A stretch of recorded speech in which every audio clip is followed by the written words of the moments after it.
It was a sunny and clear day, and Edith Rigelhof in a white dress was walking through the wedding hall to the ringing of the bell. The bride was on her way to the groom and the priest. She was beautifully dressed, her shiny hair covered with a veil of soft tulle. The eyes of the guests were directed at the beautiful Edith.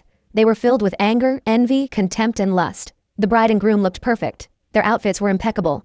The ducal wedding had to go off without a hitch. As the priest made a speech about the beautiful future that awaited the newlyweds, Edith thought sadly. The sad bride mentally explained to the priest that none of his words would come true, because this marriage would be unhappy. Today, this cute girl with ruby hair is marrying a man who despises her and will one day stab her. Like a hurricane, the bride was swirled by memories of how a petite brunette meets an acquaintance on the staircase. A tall and broad-shouldered guy shouted at the girl and demanded to give everything she had, because it was thanks to him that she was alive. The brunette protested. Because the uninvited guest had already taken money from her many times, the guy was angry with the answer and pushed the interlocutor hard. During the fall, the brunette realized that there was only a ladder behind her, which was the last thing she saw. The girl resigned herself to the meaningless end of her life, but when a bright light hit her eyes, she rushed to the mirror. The reflection in the mirror seemed impossible. Some beautiful stranger was looking from there. When the maid came into the room and addressed the girl as Lady Edith, she knew at once that she had moved into someone else's body. A girl with ruby hair sat in shock from the realization that she had fallen into the body of the heroine of the novel she had read the previous night.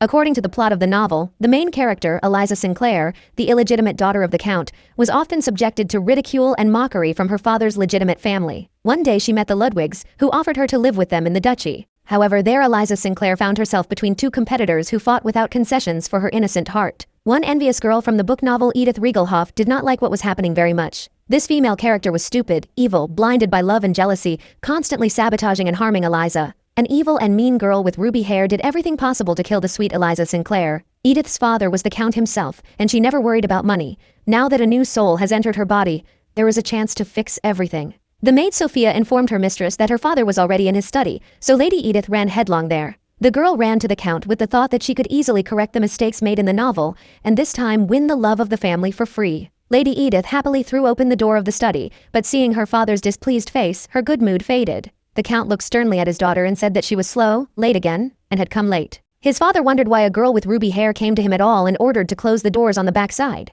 Edith was dumbfounded and decided to dig into her memory, accurately remember the plot of the novel and find out the reason for such a cold attitude. The girl felt as if she had been doused with cold water, because a second later a dramatic picture popped up in front of her eyes. Though Lady Edith begged her father for forgiveness, he locked her in a room and let her out only on special occasions. One day, the brother visited his sister and told her that it was time to repay the fact that she had been raised and fed all these years. The guy offered the girl to become a walking billboard of the family, decorated with luxurious dresses and jewelry. At home, Lady Edith once again became the most expensive doll of the Count of Rigelhof, a target for humiliation and beating, even from the servants. The girl's face, covered with bruises and abrasions, suddenly turned and saw the miniature figure of a brunette in front of her. Crippled Lady Edith looked up sadly at the girl who appeared and asked if she could cope with such a life. The dark-haired girl froze with horror and surprise, so she could not utter a single word in response. Lady Edith's imaginary meeting with her new soul was interrupted by the loud cry of the Count of Rigelhof, calling his daughter by name. He scolded the heiress for flying in her thoughts and listening to him inattentively,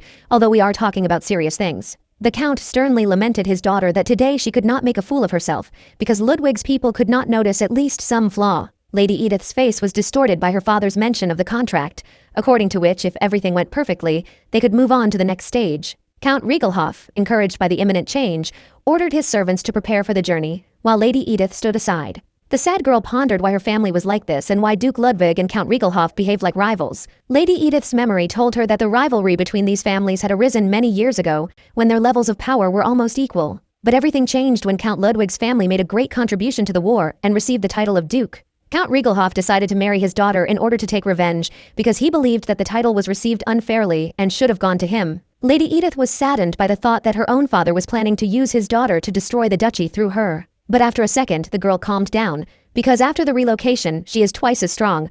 She will not miss such an opportunity, and will be able to survive. After getting out of the carriage, Edith thought that in novels in which the heroine is reborn into a villain, some kind of crisis occurs at first. When the girl saw Duke Ludwig's castle, she realized that the most important thing was not to make the mistakes of the heroine from the original novel. The Duke's estate looked chic, so the Count and his son discussed it with envy in every word. Count Rigelhof concluded that there was no point in such a luxurious castle because it was probably empty and lonely inside. At the entrance to the estate there was a servant who met the Count's family and said that the Duke and Duchess were already waiting for guests. In the presence of strangers, the attitude of her father and brother towards Lady Edith instantly changed, became kind and affectionate. Strange as it was, Lady Edith decided to ignore it and play along with her father's courtesies. The girl with ruby hair did not pay attention to her relatives because she was busy thinking about a plan for the duchy. Count Rigelhof and his children were invited to the main dining room, where all the invited guests were seated. The Count's daughter was struck by the beauty of the decoration of the dining room, in which the plot of the novel begins to unfold. The arriving guests were greeted by Duke Axel Ludwig and Duchess Jessica Ludwig. Previously they could only be imagined by description. At the dinner table sat Cliff, the main male character of the novel. He was insanely attractive, especially his eyes with golden irises. The blonde sweet girl must have been Lady Eliza Sinclair, for she was so beautiful and like the goddess of spring. A haughty man with a stern look, a straight nose and a sharp chin is probably Lady Edith's future husband. The Count's daughter could not imagine how it was possible to fall in love with such a seemingly cruel person. But the longer the girl looked at her future husband, the better she understood why Edith from the novel was so attached to her husband. The girl with ruby hair realized that she had been looking at the young master for too long and was very embarrassed. Edith Rigelhof decided to take a look at the chic dining table, filled with a variety of dishes. The girl did not stop chewing and rejoicing that she was in the aristocratic world, but her meal was interrupted. The Count carefully put his hand on his daughter's shoulder and told his interlocutors that, as a loving father, he could not just put the heiress down. The Duke and Duchess continued to listen attentively to the Count, who explained that it would be calm if the three maids went with Lady Edith. Duchess Jessica Ludwig protested because she believed that their family also had good maids who could serve with dignity, but Count Rigelhof did not retreat,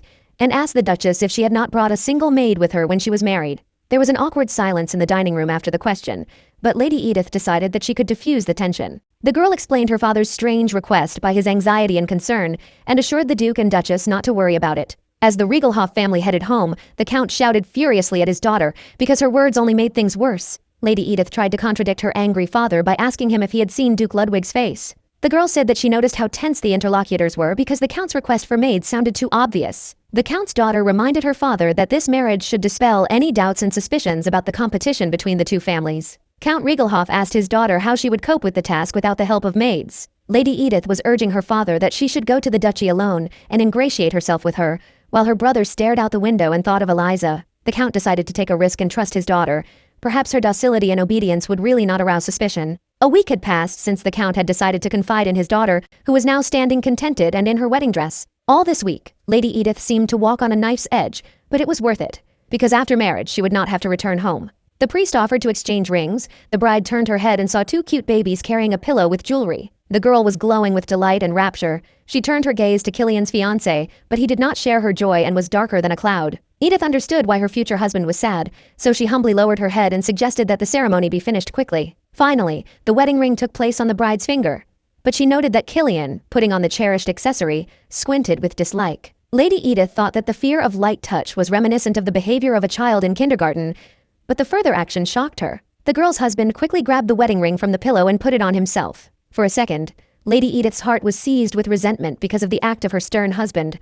The girl looked sadly at her long-awaited jewelry. Soon the girl pulled herself together and concluded that if there was no love in this marriage, it would not disrupt her own plans in any way. Lady Edith's kind smile began to play again, and she leaned over to thank the children for their help. The girl with ruby hair was calm and determined, but her indifference surprised and embarrassed her husband. Killian's new wife thought that the time had finally passed when she could live and not worry that she would become a victim of beatings. The next morning, Lady Edith woke up in a great mood and stretched out with joy that a free life was beginning. The girl was happy that she was reborn into a beautiful body, but she was worried that she did not know the taste and preferences in Edith's clothes from the book. Showing off in front of the mirror, I thought that the Count's real daughter would not like a wedding dress. The neckline was deep and the heel was high. His thoughts were interrupted by an unexpected knock on the door of the chambers, and the girl with ruby hair turned and saw Lady Eliza. The guest blushed and was embarrassed to say a word, but she gathered her will into a fist and resolutely said that she had something important to say. Looking at Lady Eliza's face, the Earl's daughter remembered an episode that occurred in the novel after the wedding ceremony. Lady Eliza personally came to the room of her new wife to apologize for the behavior of the stern groom, but her apologies had the opposite effect and only angered the young wife more, so all the anger poured out on Lady Eliza. A girl with ruby hair smiled merrily at the memories of the events of the novel. The owner of the body of the Count's daughter decided to be different from the heroine of the novel, not to be angry with the blonde girl and humbly listen to her. Eliza began to apologize again and asked not to be offended by Killian because he is a good person, although he looks harsh and cruel. The girl with ruby hair was relieved by Eliza's words. She looked at her interlocutor and did not understand how she could be angry with her. Edith could not take her eyes off the cutie, an obligatory character in any novel. She has shiny blonde hair, kind and innocent eyes. The woman in the new body assured Lady Eliza that she should not worry, because she understands everything and does not take offense at Killian. The girl said that she could put herself in the position of a spouse. because they are both in an unpleasant position because of the marriage agreed by their families. Lady Eliza admired the intelligence and shrewdness of Killian's wife, and the Count's daughter thought that everything would go according to plan if she remained kind. The girls exchanged sweet compliments, but the friendly conversation was interrupted by the voice of the maid, who said that the towel was already in place. Lady Eliza decided to leave the chambers of her young wife, and the Count's daughter was finally able to relax because the post-wedding fuss was over. First of all, the owner of the new body decided to take a relaxing bath with flower petals prepared by the servant. The reborn Edith lay in the bathtub and thought about how good it was to be the wife of the future Duke. Even the lack of the internet did not interfere. The girl dreamed of visiting theaters, museums, operas, and balls, but in such a carefree life there is a significant drawback: a husband. Suddenly, out of nowhere, as if out of a fog, Killian appeared and called the girl lying in the bathtub a shameless bride. The newly made wife was deeply shocked by the appearance of her husband, because according to the plot of the novel, he was not supposed to come to the newlyweds' room. Killian did not understand the girl's surprise, but she explained that she had guessed, because the groom was not happy about the wedding, therefore, he would not come. The young man praised his wife for her ingenuity and said that he was not going to take care of his fiancée in any way. During the conversation, Lady Edith looked at her husband and did not understand how a person could be both beautiful on the outside and rotten on the inside. Killian asked his wife if she would sleep in this room, and when he heard a positive answer, he only quickly turned around and left. The girl with ruby hair could not understand why Killian Rudwick had come at all, and continued to take a bath. From the newlyweds' room, Killian hurriedly walked out into the corridor, where he heard a gentle voice calling his name. The guy turned around and saw the sweet and gentle Lady Eliza. She asked if she had seen Killian leave the honeymoon room correctly. The guy nodded in agreement and said that Lady Edith was lying and dozing in the bathroom, not thinking about the marital night, just like him. Lady Eliza froze with incomprehension, managing only to utter the words about Killian's wife's promise to treat her with kindness and understanding. A young man with a grin approached the blonde beauty and gently patted her on the head, scolding her for her naive faith in people's decency. Killian reminded the girl that his wife was the daughter of the Count of Rigelhof, and no one could be sure of the sincerity of the intentions of the people from this family. The blonde girl said that the Count's daughter could not break her promise, and these words greatly surprised Lady Edith's husband. He asked for more information about the Count's daughter's promise, and Lady Eliza began to recount their conversation that day. The blonde girl explained that the Count's daughter had made a set of her dress, which made Lady Eliza blush and feel embarrassed. Killian said that he was not surprised by his wife's attention to someone else's dress, because her own outfit was and tasteless. Lady Eliza reprimanded her new husband for the rude and unflattering words he had spoken to his wife. The guy replied that the blonde girl was cruel to him and did not understand his feelings.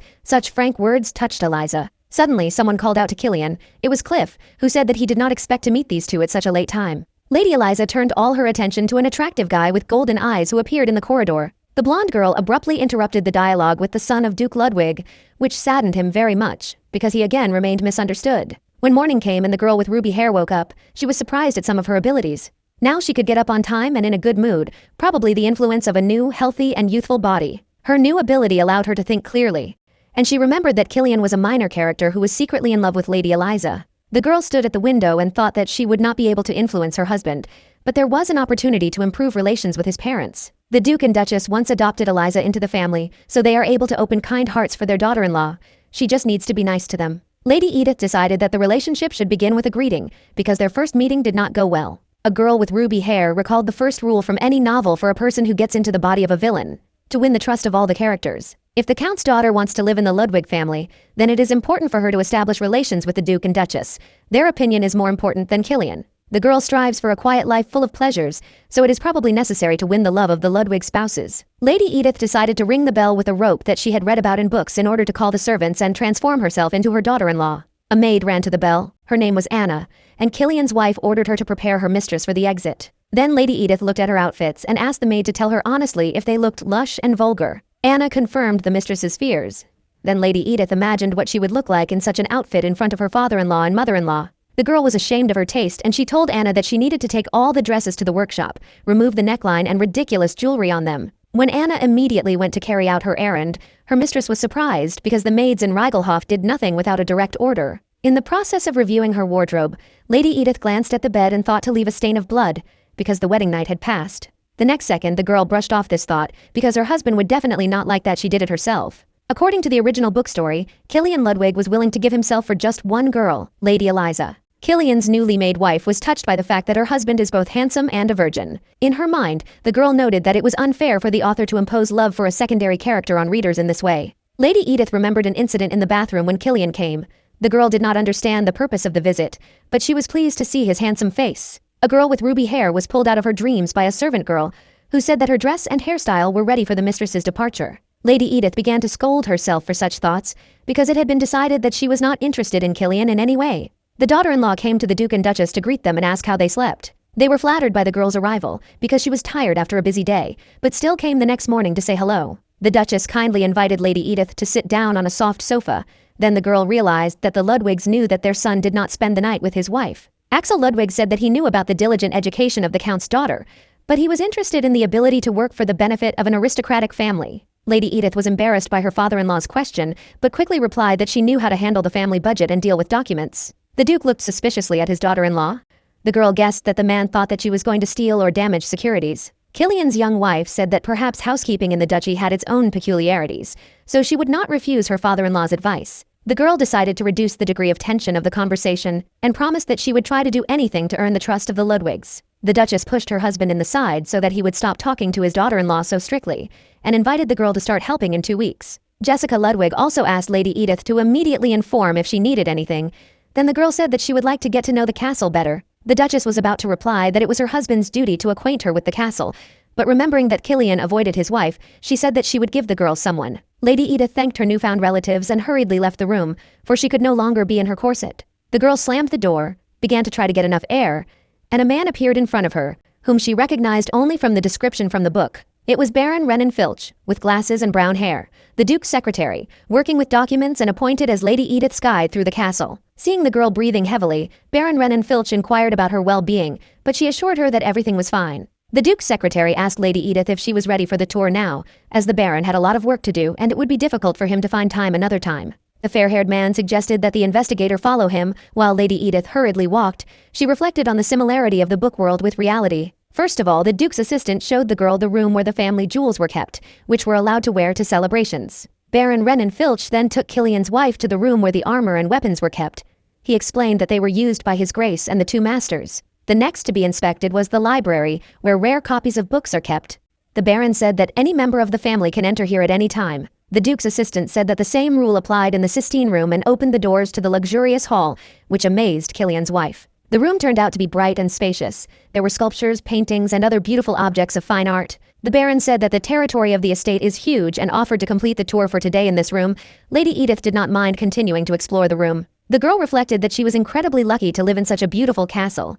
She thanked the Duke's secretary for the company in visiting the castle. Lady Edith noted the eloquence and velvety voice of the fair-haired guy because the time next to him flew by unnoticed. Baron Renan was embarrassed by the praise, said that he was only doing his job, and offered to continue inspecting the rest of the estate the day after tomorrow. On the way back from the Sistine room, the Baron and Lady Edith were passing through the Great Terrace, so the guy decided to talk about it on occasion. The Duke's assistant informed Killian's young wife that the Great Terrace offers a stunning view of the courtyard of the estate. The fair-haired guy said that His Grace liked to sit here and talk to guests for a long time. The Duke's assistant took a closer look and saw the young master talking to the beautiful Lady Eliza at the other end of the track. The Baron was outraged by Mr. Killian's behavior.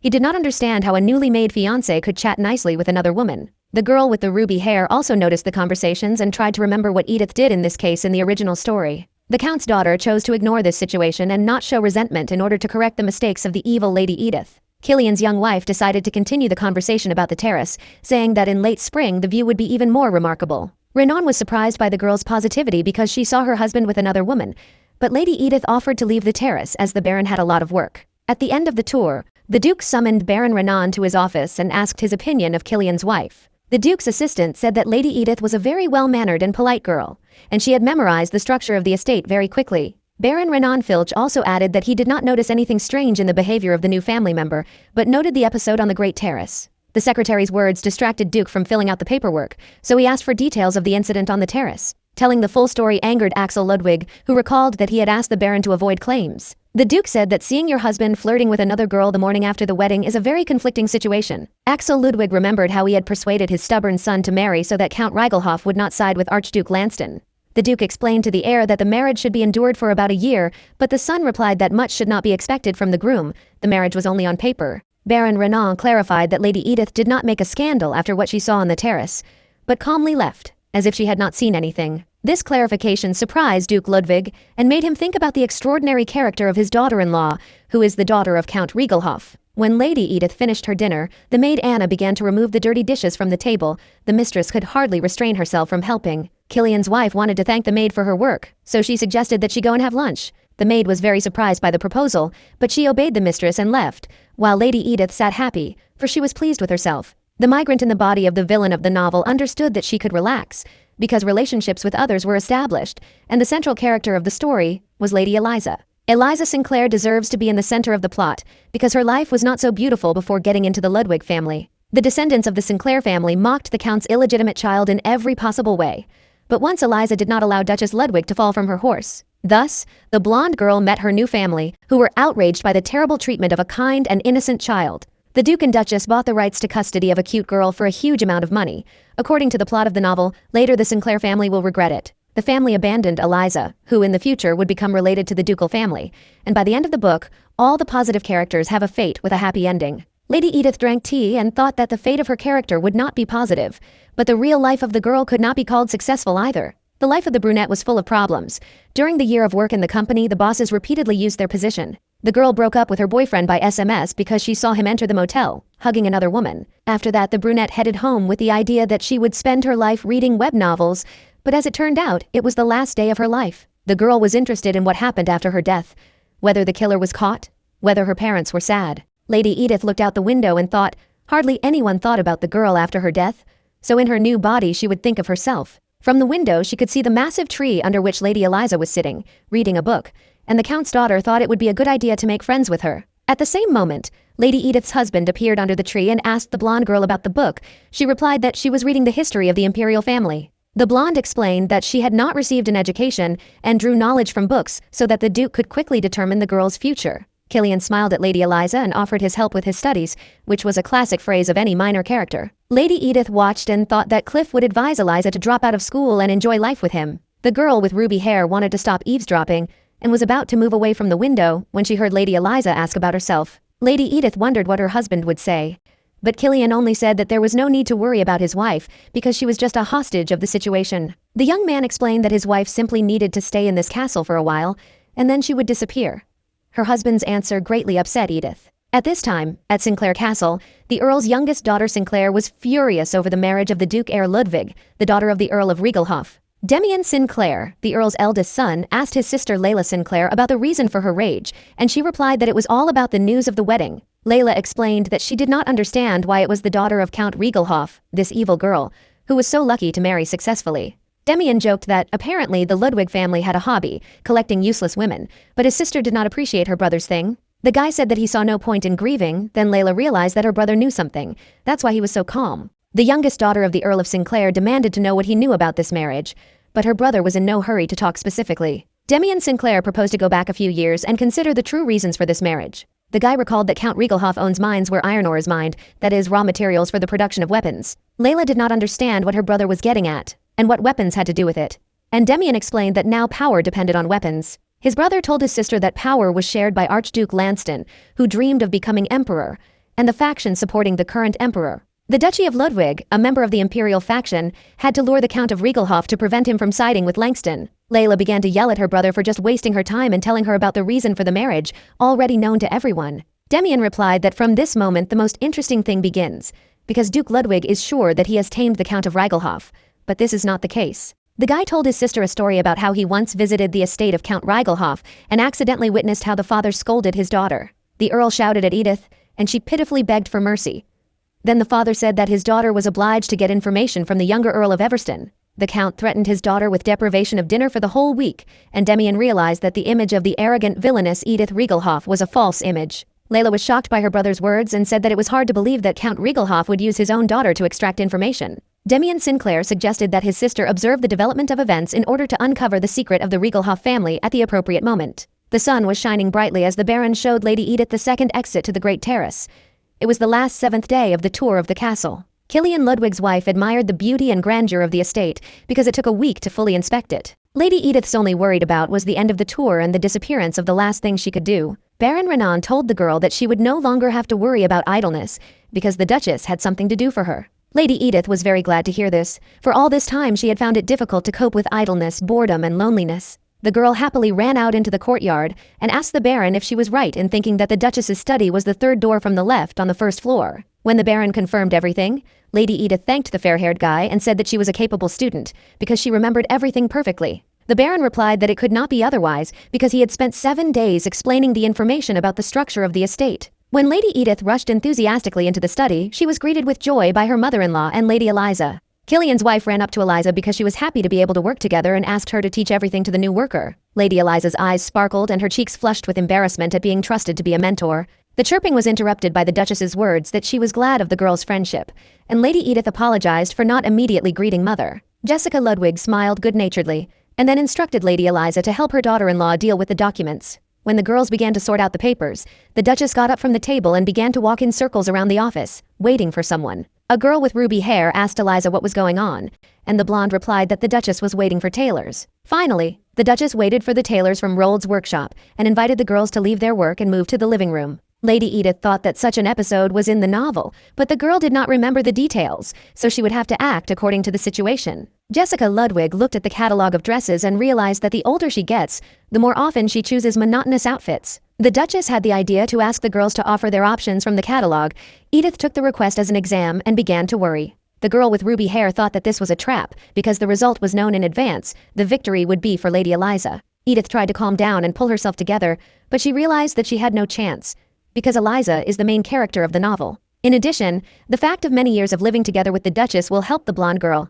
During this time you can learn preferences in clothing. While Lady Edith was reasoning, the blonde made her choice. It was beautiful. The blue color would emphasize the fair skin and amber eyes. The Duchess liked the dress, and the seamstress praised Lady Eliza's taste, because the chosen dress was from a new collection and was made of silk, preferred by the imperial family. The woman turned to her daughter-in-law with a proposal to show her choice, but the girl said that it was impossible to surpass Lady Eliza's choice. Jessica Ludwig insisted that her son's wife point out the chosen dress, but when she saw the outfit, she was shocked. The Duchess said that the dress looks extravagant and boldly combines extraordinary colors. Lady Edith explained that such an outfit would be needed if the Duchess wanted to try something new in clothes. Jessica Ludwig said she knows the phrase that the older a person is, the more luxurious their clothes should be, but such a dress has a design that is too flashy for her. Lady Edith realized that her mother-in-law did not like the dress, but the girl did not even hope to win in this state. A girl with ruby hair wants to gradually accumulate points in order to defeat the main character one day. Edith said that Mother was beautiful, elegant, and would look good in this outfit. The mother-in-law replied that she was flattered and would trust the taste of her daughter-in-law. The Duchess said that she would order those 2 dresses for herself, and she also wanted to choose dresses for Lady Eliza with her daughter-in-law. The blonde girl protested, explained that she had enough of her own clothes, but no one listened to her. The Duchess and Lady Edith looked at the catalog curiously, reasoning that a floral dress would be suitable for a tea party. Her sister-in-law pointed to the pink dress and assured her mother that it would suit Eliza very well, for she had pale skin and rosy cheeks. The dressmaker joined the discussion and began to advise to take a closer look at a white dress in the Empire style and complement the image with an aquamarine brooch. Lady Eliza said that she did not need anything, but no one paid attention. The Duchess ordered the dressmaker to write down the order of 5 selected dresses. The Duchess suggested that Lady Edith look for new outfits, but the girl replied that she was already very tired of choosing clothes. Then the girl with ruby hair turned to Madame Rold and asked if she was engaged in altering dresses. Upon receiving a positive response, Lady Edith ordered the maid to bring the dresses she wished to alter. A moment later, a front of work of various outfits appeared in front of Madame Roald, and Lady Edith explained what she wanted to do with them. She would like to remove rhinestones, sequins, and other jewelry from dresses, as well as cover too deep a neckline everywhere. Walking through the corridors of the castle, Lady Edith stretched contentedly because her day had been quite productive. Today she gave the dresses for alteration and improved relations with Duchess Ludwig. If you call her mother, then the relationship will become better. When the girl with ruby hair approached the door of her room, she found Killian waiting. The husband looked sternly at his wife and said that Lady Eliza had had a tea party on the terrace and had invited her friend there. The girl mentally noted that in the original story there was no episode with inviting the villain Lady Edith to a tea party. Killian asked to follow him silently. Perhaps Lady Eliza had asked him to accompany his wife to the terrace. The girl walked behind her husband and thought that even from the back he looked beautiful. His narrow waist and broad shoulders were just gorgeous. When Killian turned sharply, the girl thought only about whether he had noticed how she was staring. The Duke's son told the girl to watch her language and not to say too much, because Lady Eliza was a member of the family, and more important than Lady Edith. Edith Rigelhof was offended to hear such words addressed to her, because they hurt her feelings. Killian was surprised at this, and asked his wife if it was possible to hurt her, if she was a human being, and not a snake, and had some feelings. Lady Edith remarked that the Duke's son was just an example of politeness today. Perhaps he was setting her an example at a tea party. The girl had the feeling that the guy just wants to spoil his wife's mood and make her look like a terrible woman in front of her relatives. Lady Edith told Killian that he would not be able to make the girl lose her temper, only to offend and spoil the neutrality between them. The girl with ruby hair was offended and walked towards the great terrace on her own, leaving her husband perplexed. Lady Edith found a terrace without a guide, and Lady Eliza was glad to see her visitor and assumed that her sister-in-law knew well about the castle. Cliff confirmed that Killian's wife had indeed become fully accustomed to life in the castle, but the boy was worried that the girl was working hard. Cliff suggested that the newlyweds go somewhere and relax. Edith understood the trick. He was waiting for the departure of his rival to engage in Eliza's frown. Killian replied that he was very busy, but his brother could go on a trip, because the winter had passed and the land was perfect for inspection. Cliff was not confused by the proposal. He praised the idea of his rival and invited the blonde beauty to go on a trip with him. Lady Eliza was shocked by the suggestion and didn't know what to say, and the golden-eyed guy reminded her of her dream of going on a journey. Killian asked not to embarrass the blonde, and Cliff pointed out that if she went alone, Eliza would also be embarrassed. Edith thought that this would be the case, because now these three looked like two brothers and a sister, and if Cliff left, then bad rumors were definitely inevitable. Cliff suggested that the public would get the false impression that the remaining two were in a secret love relationship. Edith was delighted with the ingenuity of the guy with golden eyes and suggested that the status of the main character is reflected in his thinking. Cliff then asked his daughter-in-law's opinion of his lonely departure and the situation that had arisen between her husband, and Lady Eliza. Everyone present at the table was embarrassed by the fact that this question was voiced for all to hear. Lady Edith thought that it was impudent to voice such a sharp question during the tea party. Apparently, the Duke's family had no manners at all. The girl with ruby hair looked at her frightened husband and thought that she was not counting on her husband's love, but she would not set him up. Edith replied to the smug Cliff that she did not care about this situation. Such an answer did not suit Killian's arrogant brother. The Count's daughter pretended not to understand the essence of the matter and began to explain to Cliff that the inspection of the lands was the direct duty of the Duke's heir. Killian's wife said that she had no right to tell the Duke's son whether to go. Cliff tried to explain that this was not the question. The girl did not pay attention to the guy's objections and continued to rant that taking a companion could be a difficult ordeal. Killian's young wife said that Lady Eliza was not even Cliff's wife to endure the long carriage journey and feel burdened. The blonde liked Lady Edith's answer, but after a moment she changed her satisfied expression to a worried one and began to talk to Cliff. Lady Edith was surprised at such a rapid change of mood, but preferred to think that she was mistaken and imagined. Lady Eliza asked Cliff with sadness in her voice if he was going to check it out now, but the golden-eyed guy assured him that these were just his daughter-in-law's words. The Count's daughter looked at the pompous guy with amber eyes and realized that she saw her main enemy in front of her. When night fell, Killian decided to take a walk along the great terrace, but the mere memory of his young wife disturbed the quiet walk. An episode from the tea party popped up before her eyes when Edith smiled sweetly in response to her brother's sarcastic words about the generosity and kindness of her daughter-in-law. Suddenly, Eliza looked out onto the terrace, already ready for bed, and anxiously asked the guy what had happened. Killian cheerfully replied that everything was fine.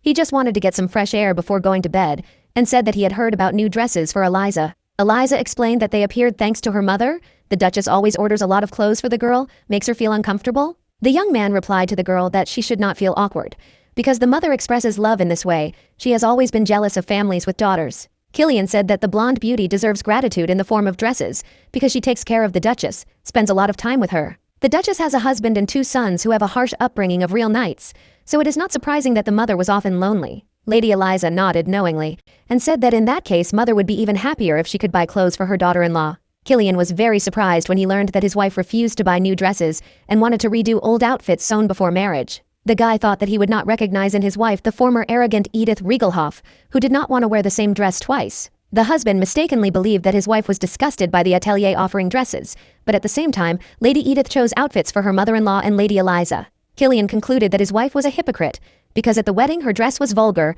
and now his wife dresses only in modest outfits. The guy remembered that Lady Edith, formerly known as an evil and vile girl, practically did not him off. Her statement sounded logical and intelligent. The young husband recalled that even in provocative situations, his wife continued to behave civilly and politely. Killian had a headache from the thoughts, and Lady Eliza said that the guy was deeply mistaken. His wife did nothing wrong in the atelier. The blonde girl could not believe that the young man still did not like his own wife. Killian replied that he thought Edith Rigelhof was a lying snake that only temporarily lay quietly on the floor, but one day would raise its head and bared its fangs. In the morning, the maid Anna reported that the mistress's rouge and perfume were almost running out and suggested that we call a perfumer and a cosmetics dealer. Lady Edith was puzzled but soon realized that sooner or later it was bound to happen. Replenishing cosmetics is a big waste, but fortunately she worried about the future and kept the gems removed during the alteration of dresses. The girl remembered that in real life she also saved money, but she never spent it, especially on cosmetics. In the ordinary world, the brunette often hid in the toilet to put on old lipstick.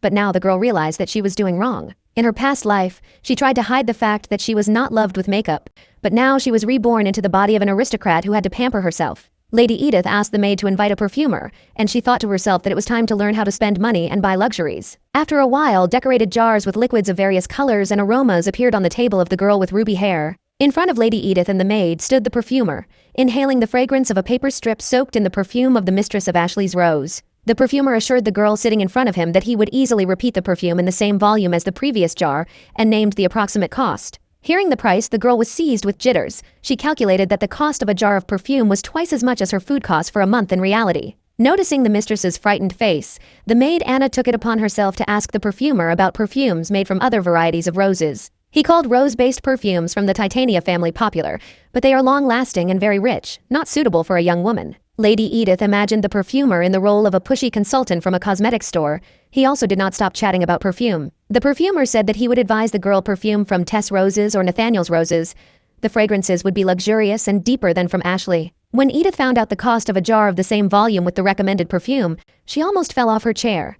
The price is twice as high as the previous one. Lady Edith, holding back her emotions, said that she did not want to change the usual aroma so abruptly. The maid felt sorry for the mistress because Anna understood that Lady Edith deserved more, so she again intervened in the conversation with the perfumer. Anna suggested mixing the usual perfume from Ashley's Rosé with a new one from Nathaniel's Rose, because a note of deep aroma will not hurt a married lady. The perfumer called it an excellent compromise, because the cost of the resulting perfume of the same volume will be equal to the arithmetic average of two prices. Lady Edith was pleased but still bargained to get a discount, but the perfumer was against it, as he also wanted to make a profit. The girl explained that she did not want people to gossip about her large expenses after marriage. In return, Edith promised to become a regular customer. The perfume merchant was touched by such frugality and thrift, said that the Duke was very lucky with his daughter-in-law and made concessions, making a discount. After the perfumer left, Lady Edith sighed piteously and thought that too much money was being wasted in this world. Only perfume, rouge, and a brush for them were bought, but in the girl's soul the greedy toad was already crying bitterly. Edith recalled that in a past life she could not buy anything for herself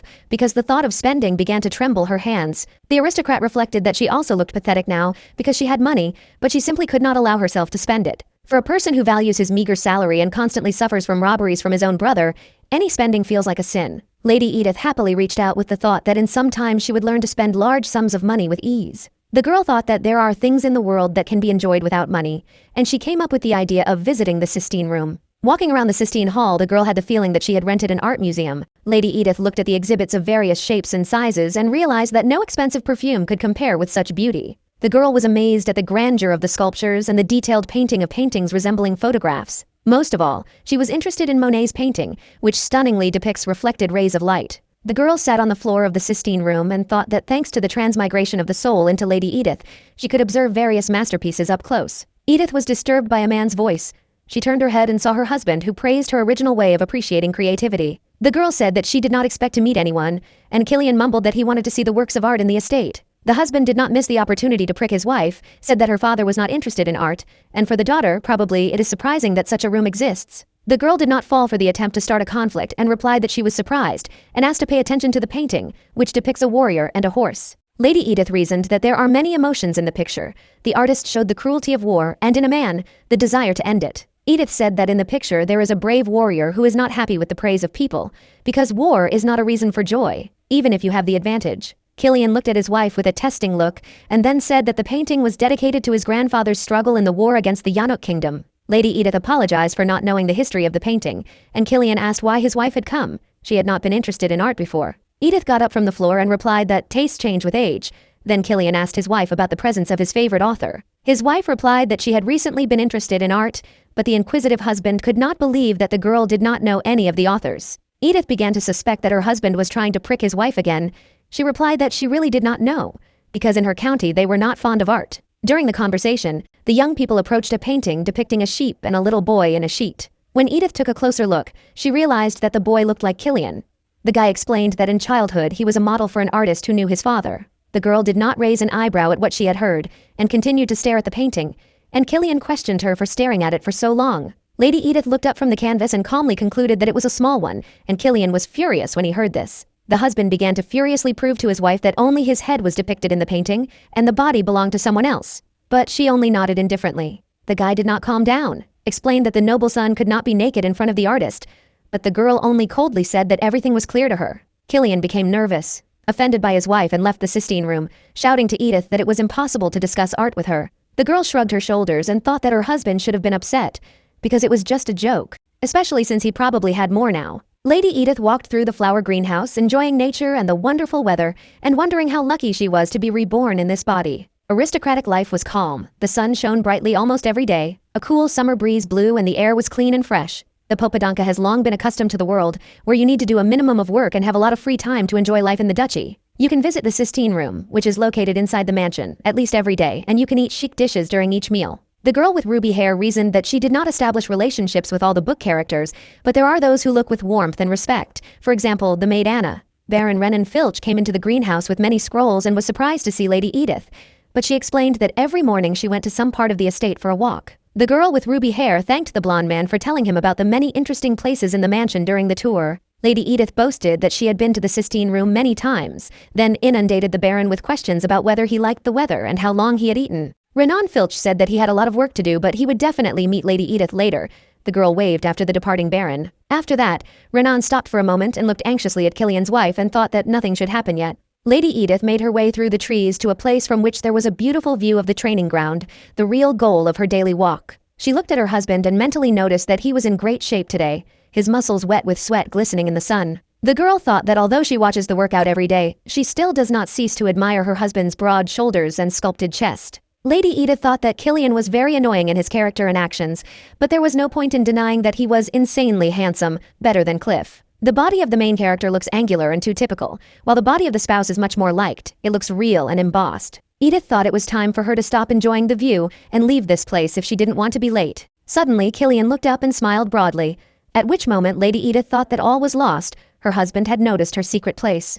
The bare-chested guy called out to Eliza, waved his hand, and Edith sighed in disappointment, because she didn't even know that her husband could smile like that. During the day, Lady Edith worked with the paperwork and realized that she had never thought she could go crazy about a man. The girl found an excuse for herself and remembered that in her past life she had never met such a beautiful man. Because of obsessive thoughts about her husband, Edith could not concentrate on work, but she had to.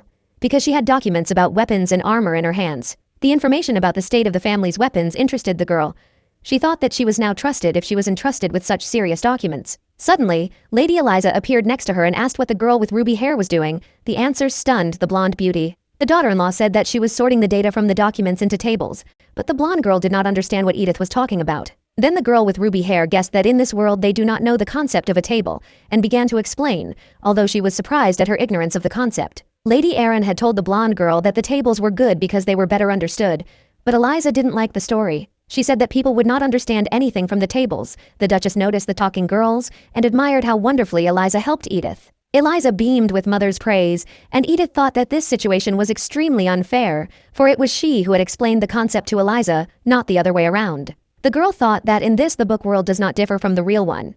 In her past life at work, there were also situations when colleagues set her up. Immersed in the emotions she had experienced, Edith plucked up the courage to call out to Mother, asking her opinion about the tables. Of course, the Duchess did not know about them. The daughter-in-law began to tell her mother-in-law about the structure of the tables, where the most basic information that is easy to perceive is briefly recorded. During the explanation, Edith glanced at Eliza, who was standing alone to the side, and thought that she had done wrong now and framed the blonde. The girl with ruby hair thought that on the one hand, Lady Eliza had forced her, but on the other, she had promised herself to renounce the image of the villain. Matushka thanked her daughter-in-law and did not cease to admire the proposed method of structuring important information. The mother-in-law said that from today, this new convenient method will be used in their work with various papers. The Duchess asked Edith to make tables on all the documents she was currently working with, so that anyone could look at them and learn how to do it. The daughter-in-law was pleasantly surprised by the request, because now a lot of work awaited her, but still, the girl was glad that the idea was appreciated. And Lady Eliza only watched what was happening with sadness and resentment.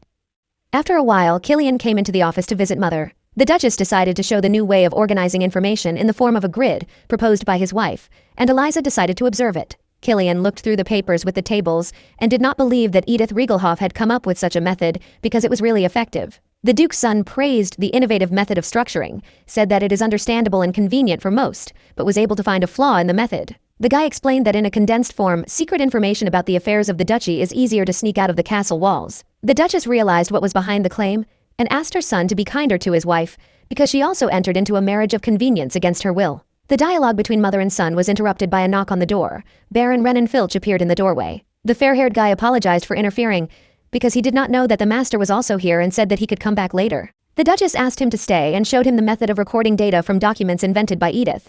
Killian watched with displeasure. When Mother switched to a conversation with the Duke's assistant, Killian came closer to Eliza and asked her opinion about his wife's work. Eliza replied that Mother was right, that she admired her daughter-in-law. The girl was really smart and capable. If she did not know how to do something, then she could learn quickly. The girl said that Killian's wife is well educated. This has a positive effect on the quality of work. Eliza cannot boast of this. Sometimes it seems to the blonde that she works with the Duchess only because she has been living side by side with her for many years, because Eliza does not even have an education. The young man thought that if even a blonde girl was jealous of Lady Edith, then his wife's mental abilities were really at a high level. The guy remembered the reasoning for the Sistine Room, became suspicious, because he realized that the reason for his wife's intelligence was not in education. Vulgar and stupid Edith Rigelhof does not look like a real version of herself? Then Killian realized that the girl was just perfectly prepared. One early morning, just as it was beginning to dawn, Killian knocked on Lady Edith's room. The girl did not expect to see him at all. Edith found herself wearing a bathrobe and a nightgown, regretted that she had not changed into daytime clothes, and began to guess the reason for her husband's spontaneous visit. Killian's wife suggested that she was caught peeping while walking, or that Lady Eliza was upset about the incident with the tables. The girl with ruby hair allowed the guest to go deeper into the room and sarcastically asked if he had come early in the morning because he missed him. Secretly, the young wife hoped to hear a positive answer, but the husband replied that he understood his wife's impatience and intended to go straight to the conversation. The girl was visited by the thought that every time she sees her self-confident husband, she can barely hold back jokes about him, because she will not be able to beg for forgiveness. Lady Edith understood that her husband was about to scold her, so she tried to delay this moment and brought up the topic of the wonderful weather outside the window. Killian's wife noted that the wind was still cool, but for sure it would warm up when it fully bloomed and the sun came out. The guy listened patiently. But when the girl with ruby hair took hold of the window handle to open the window and let a fresh stream of air into the room, her husband's nerves gave out. The young man approached Edith from behind and, leaning close to her, slammed the window and said that she had rather primitive ways of protesting. Killian whispered in his wife's ear that he had exposed her. Edith had not ordered dresses from Mother's favorite atelier because she simply did not like them. The guy said that he could not just like that. Edith Rigelhof, who was known as a lover of changing outfits like gloves, left the atelier empty-handed. The girl mentally replied to her husband that she had not ordered anything because she wanted to dispel the image of a wasteful and outrageous girl. She didn't understand how Killian could find the reason for the hatred in this, but she realized that this was just the tip of the iceberg of resentment. The husband asked his wife to speak out directly and stop hiding something, then Edith's feeling of resentment flared up like a match. She pushed her husband away. The girl shouted that the guy did not know her at all and the suspicions were empty, because if she did not like the atelier, she would have found another one and tempered the outfits there. Edith emotionally said that it became obvious that Killian was just looking for reasons to hate his wife and convince himself that the fault lay with her. The girl shouted that she had understood everything at the wedding because not a day had passed without her husband accusing her of something, thus finding peace herself. She kept saying that he was behaving like a coward, but it was time to realize and accept that he was not the only victim in the current situation. The young man looked dumbfounded at the enraged interlocutor and then grinned and said that he did not believe her emotional eruption of feelings. Killian recalled that this marriage took place because of blackmail and a threat towards the duchy. But Edith protested because she did not do it personally. But he said that Edith came from the family of Count Rigelhof and therefore was not too different from his relatives. The girl was taken aback and realized that for the people in the castle and beyond, she would forever remain one of the sneaky family with a bad reputation. Edith told her husband with sadness in her voice that he knew absolutely nothing about her. Then Killian paused, tempered his ardor and decided to leave. Finally, her husband told his wife that he had heard Mother complimenting her work, so he advised Edith not to be cunning or do anything suspicious. After the conversation, Edith squatted down, hugged her knees, cried with resentment like a child, and thought that this was not the first time this had happened to her. Wiping away her tears, she thought that she did not want to stay here any longer for the pleasure of luxury. The girl wanted to come up with a plan to get out as soon as possible. Killian returned to his room and found that he was sick. Dope appeared in his head. Perhaps it was because of the aroma of roses that filled his wife's room. The young man tried to analyze in his head a recent conversation with his wife, but he had a severe headache and he did not know what to think now. The guy always perceived the girl as a typical heiress of his father, the cunning and mean Count Rigelhof, but in the morning Edith never mentioned his name. Before Killian's eyes was a picture of Edith sadly and calmly saying that he did not know her. The guy could not guess what was meant. Suddenly, a woman's pleasant voice called him. It was Eliza. She anxiously asked the guy how he felt because he looked pale. Eliza put her hand to Killian's forehead. He smelled the faint scent of violets and thought that the blonde girl herself was like a wildflower, alive and simple. The blonde said that the young man had no fever, and he finally understood the cause of the malaise. He inhaled nasty perfume from roses. Killian mentally concluded that Edith was just pretending to be a decent girl, but she was a spy and a traitor sent by the Count of Rigelhof. The young man hugged Eliza and said that he had just met a deceitful and unhappy girl today, so he felt bad. The fair-haired beauty advised the Duke's son not to speak so rudely of Lady Edith again. That same day, the maid Anna came to the mistress's chambers to see if she had an errand, and the sad Lady Edith stood at the window, digging through her memories. In a past life, when the girl was sad, she bought a large glass of Americano and went mindlessly wandering around the city. Lady Edith asked if she, Anne, could go for a walk with her, and the maid replied in the affirmative and offered to warn the Duchess. The girl, accompanied by a servant, went outside the manor for the first time and was worried because she knew nothing about the territory surrounding the castle. Lady Edith was a little embarrassed when she heard Anna's question about the purpose and direction of the walk, but she was able to answer that she had not yet gone alone to the main street. The mistress said that she was waiting for help from the maid in this matter, and Anna was only glad to have the opportunity to help her mistress. The maid advised Lady Edith to determine the business she wanted to do so that she could choose the direction of the walk and the destination. Anna thought for a while and began to list to the mistress possible options for places to visit during this walk. The maid told me that there were good jewelry shops, a professional atelier, and a dessert cafe on La Belle Marie Street. Anna spoke about Darcis Street, where there are theaters, museums, art galleries, reliable banks, and the most famous pastry shop. The maid told the story of the Peridot confectionery. There's a queue at its walls before the opening. Everyone is eager to buy desserts here. Lady Edith praised Anna's erudition and asked to show the location of a good jeweler, because it is not bad to know a proven place. Anna named 3 jewelry stores that she could recommend. Lady Edith was surprised at such knowledge. The girl guessed that her maid was created for the convenience of the writer, because she is an encyclopedia character explaining the intricacies of the world. Standing at the gate of the estate, Anna reminded the mistress that they had not yet decided on the place to go, so Edith called the street La Belle Marie. Lady Edith and the maid came out of the jewelry shop with a huge wad of money from the return of the jewels taken from the dresses during the alteration. Anna said that although the pebbles were small, the price for them was high, and suggested that they go to Darcis Street to visit the bank. As she left the bank, Lady Edith threw up her hands in joy and shouted that she had finally finished all her business. She was a little worried about how the banks worked, but setting up a bank account turned out to be much easier than she thought. Lady Edith told Anne that now that the money was outside the castle, she felt at ease, because she knew who had been thrown out of the duchy. The girl apologized because almost all the time of the walk was spent on doing important things, and offered the maid to choose a restaurant where the food was delicious. Lady Edith cut fish in delicate batter with spicy sauce and reasoned that having a financial airbag she could fulfill her dream. The girl thought about her future escape and asked Anna about the ways of traveling for commoners who do not have personal carriages. The maid replied that such people rent a carriage or pay for seats in the cargo hold of the train if there is no money for seats in the passenger car. Anna told the mistress that the freight car was like a cart with a lid, that it was very cramped and shaky because the seating density was too high. The maid said that it is possible to get to the local town if you take a train at the southern gate, but rental prices are not always affordable. Anna told the mistress about the stables with fleas, in which people sometimes have to spend the night, and wiped her mouth with a napkin after a delicious dish. Lady Edith thought that Anna was in the service of the Ludwig family, so she would gladly inform them about her thoughts about escaping, so she decided to stop this conversation. The girl thanked her maid for keeping her company on the walk and helping her with her business. Her mood improved significantly. To answer the rest of her questions, Lady Edith had to spend several days in the library reading books on various subjects. She wondered if she would be able to do a new business if she had read several books on the subject. His thoughts were interrupted by the appearance in the doorway, who said that the Duchess was looking for the girl because the jeweler had arrived. Edith was shocked by the words she heard,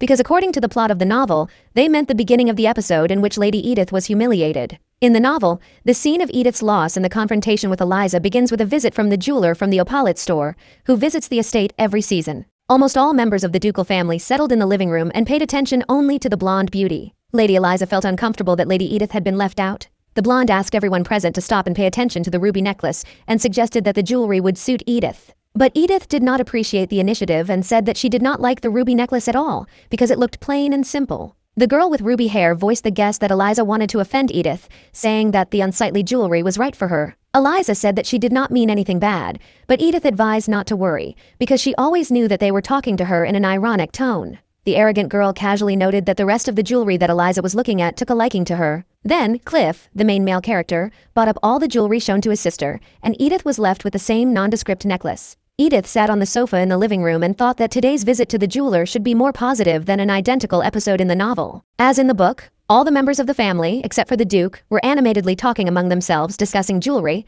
but Killian's wife did not participate in the conversation. Edith felt lonely and noticed that today was a stranger day. The Duchess ignored, although she liked her daughter-in-law's advice. The wife looked at her husband and recalled that she did not want to come here at all, because after that incident she felt awkward in his company. Killian offered Lady Eliza to buy another precious piece of jewelry, she protested, and then called out to Edith and pointed to a ruby necklace. The girl with ruby hair looked at the necklace and was amazed at its beauty, and Eliza advised Edith to try it on. The girl reached for the jewelry, but her hand was pushed by another hand, and Edith looked up at Killian, who was about to remove the necklace from the mannequin. The husband took the necklace and told his wife to turn her back.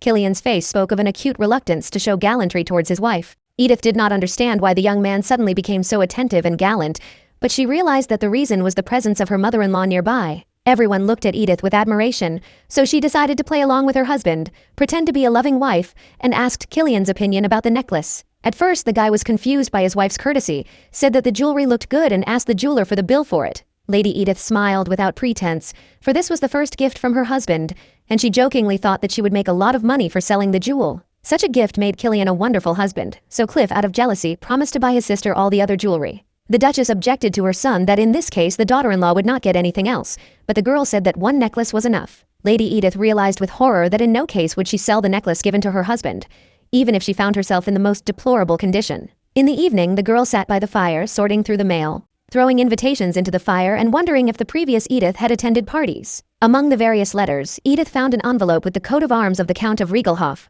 Immediately, the girl grabbed the letter and decided to read it carefully. Edith read her father's letter without missing a word, but the text shocked her. Count Rigelhof wrote that a lot of time had passed, the girl had become accustomed to life in a ducal family, and it was time to do her part of the work. The father's letter said that he had heard rumors that his daughter was working on the documents of the duchy with her mother-in-law. The Count wrote that he was keenly interested in information about the armor and weapons of the Ludwig family, and Edith was obliged to steal it or give it in the form of a synopsis. The girl thought that if the Count knew about his daughter's work with documents, then there were spies of Rigelhof in the castle, among the servants. The letter angered the girl.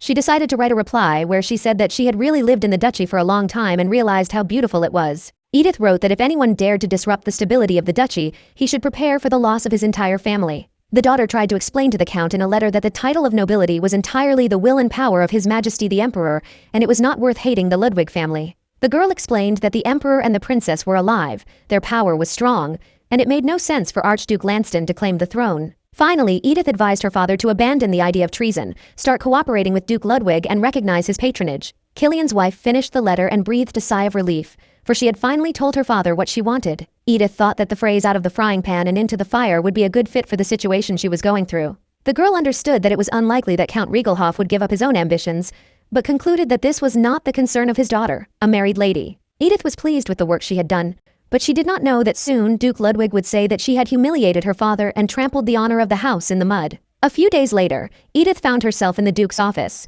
where he sternly asked if she had handed over the documents of the Ludwig family to outsiders. The girl answered in the negative, then Duke Ludwig demanded to swear by her father's honor to confirm the authenticity of the words. Lady Edith swore without fear or doubt on the honor of the Count of Rigelhof, and in addition swore on her own honor and life. At the Duke's table stood his sons and assistant Renan Filch. The man told his daughter-in-law that he had just humiliated his father and trampled the honor of the house in the mud. Edith asked incomprehensibly what it was about, and the Duke asked Baron Renan to show her some documents. The girl guessed that the Baron had handed over the documents with which she was working. The Duke confirmed Edith's guess and said that the papers had no value. The man said that he himself asked Renan to prepare them and give them to Edith. And soon, Count Rigelhof sold the items from the lists described in these documents. The Count's act confirms the transmission of false information and Edith's guilt. Baron Renan looked at the girl with fright and anxiety. The daughter-in-law with a serious face said that she did not understand what the essence of the accusation was, because she clearly did her job and did not pass anything on to anyone. Cliff grinned at his brother's wife's behavior, and his father sternly said that he was amazed at how the girl desperately proved her innocence. Edith did not stop fighting for justice and asked the stern Duke if the documents were shown only to her. The documents were seen by the Duke's secretary, the servants serving the office, and in the end, the Duchess and Lady Eliza helped to sort out the documents. Then the Duke addressed his daughter-in-law as Edith Rigelhof, and asked how she dared to blame the members of the Ludwig family. These words greatly offended the girl. She thought that it was the same in the original. After the wedding, the main book Villainess was addressed by her maiden name, and not by the surname Ludwig. Edith's nerves gave out, and she asked screaming what Lady Eliza's name was, but the Duke sternly advised her to watch her tongue. The girl with ruby hair furiously repeated her question about the Duchess and Lady Eliza's involvement in the leak. Edith knew from the very beginning that if any suspicious incident occurred, she would be to blame. At the end of her case, Edith mentioned the false papers and said that the Ludwig family had never trusted her at all. The girl guessed that this was a well-thought-out plan. She was specially assigned to such a job, but they were not going to give real important papers. The Duke wanted to provoke the Count of Rigelhof, decided to take advantage of his daughter-in-law, creating a situation that attracted him to betrayal. The Duke and Edith's husband were surprised by the girl's ingenuity, but she was just trying to finally figure it out and guess who was to blame for the data leak. The girl did not understand how the information got into the hands of Count Rigelhof if she wrote to him that she would not become his accomplice. Edith thought it was a pity that Renan had been mean to her, but he was not such a rotten man as to leak data to competitors, and Lady Eliza could not pass on information to outsiders either. Edith concluded that Count Rigelhof had spies in the castle who stole the information.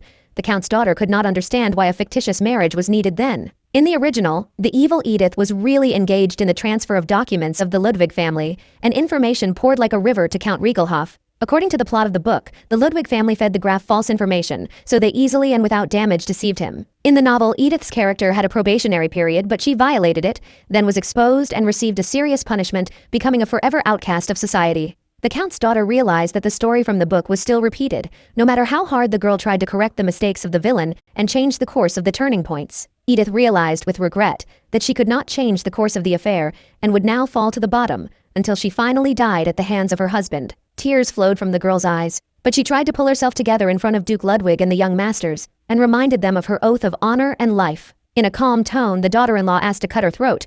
If the Duke was sure of her guilt, Killian did not like such a request. Even Cliff leaned over to his father and asked him to investigate further, but Duke didn't raise an eyebrow. A guy with golden eyes offered to take the suspect into custody first.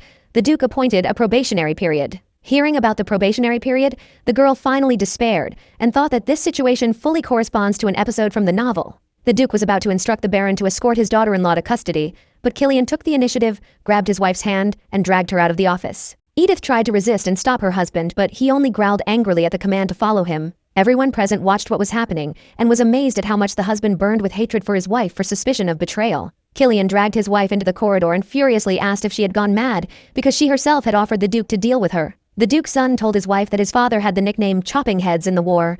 He did not hesitate to send the army and prisoners to slaughter. Killian's wife was surprised that her husband was so worried about her request to slit her throat, but Killian replied that he just wanted justice. The husband said that justice should prevail. If Edith was a criminal, she deserved punishment, and if she was innocent, she would not suffer. Edith noted that the ducal family did not trust her daughter-in-law, so she also had no reason to believe in the integrity of her relatives. The girl smiled mischievously, said that everyone in this family still considered her a criminal, and imposingly went to her chambers. Edith leaned against the table and explained that her life depended on the Duke, who gave her false papers and said that her father had used them. The girl looked at her confused husband and said that if the Ludwig family was investigating, she would be finished. The Count's daughter sighed and sadly said that she had to sit within 4 walls and obediently await the verdict. Killian swore on his honor and promised that he would conduct a fair investigation without prejudice or prejudice. The husband explained that he would make sure that only unfavorable circumstances did not fall on his wife's side. The young master guaranteed that as the investigation progressed, he would keep in touch with Edith and inform her of the important events of the case. The girl was flattered by her husband's words, thanked him,